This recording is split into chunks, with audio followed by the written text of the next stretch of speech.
भेजले वानी लिखी लिखी पाती हो शिव चरचा में आम।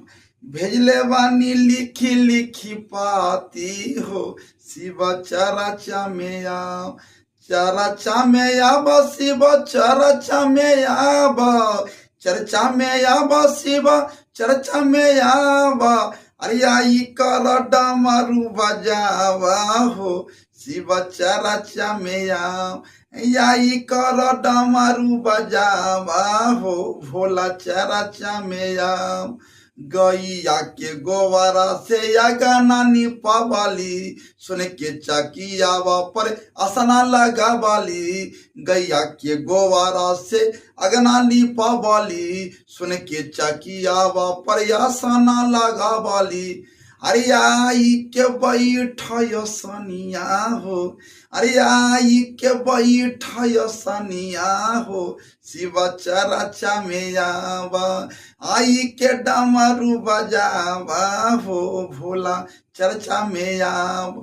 आई के डमरू बजावा हो भोला चरचा में आव। बगिया में जाई कर पतिया लिया बली। बगिया में जाई कर पतिया लिया बली। भंगिया के पीसी हम गोलावा बन बली। भंगिया के पीसी हम गोलावा बन बली। आई के भोगावा लगावा हो। अरे आई के भोगावा लगावा हो भोला चरचा में आवा। आई के डमरू बजावा हो शिव चर्चा में आम। आई के डमरू बजावा हो शिव चर्चा में आव। चर्चा में आव शिव चर्चा में आव। चर्चा में आव शिव चर्चा में आव। अरे आई कर डमरू बजावा हो शिव चर्चा में आव। आई कर डमरू बजावा हो शिव चर्चा में आम। गंगा के जलावा से कलश भर बली। गंगा के जलावा से कलश भर बली। सुन के पराता में फूलावा धर बली। सुन के पराता में फुलवा धर बली। अरे आई के चरण धोबावा हो। अरे आई के चरण धोबावा हो शिव चरचा में आव।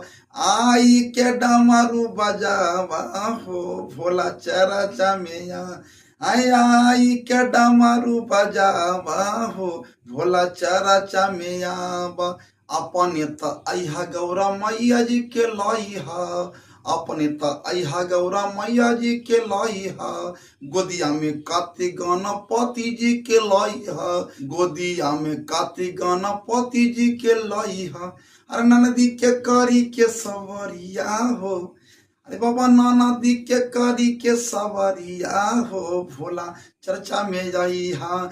आई करे डमरू बजइहा हो बाबा चरचा में जाई। आई कर डमरू बजइहा हो बाबा चरचा में जाइहा। रउआ से ले हम गुरु के ज्ञानमा। गौरा मैया जी से ले हम लाला सुंदरबा। रौरा से ले हम गुरु के ज्ञानमा। गौरा मैया जी से ले हम लाली रे सिंदूरवा। गणपति जी से ले हम सुख संपत्तिया हो शिव चरचा में आव। आई कर डमरू बजावा हो शिव चरचा में आव। आई कर डमरू बजइहा हो शिव चरचा में आव। पहला सुतारावा में दया हम मांगली। दूसरा सुतारावा में चर्चा हम कैली। पहला सुतारावा में दया हम मांगली। दूसरा सुतारावा में चर्चा हम कैली। अरे तीसरा में नमन पर नमा हो शिव चरचा में आव। तीसरे में नमन पर नमा हो शिव चरचा में आव। आई कर डमरू बजइहा हे भोला चरचा में आव। आई कर डमरू बजावा जी शिव चरचा में आव। आई कर डमरू बजावा जी शिव चरचा में जइहा।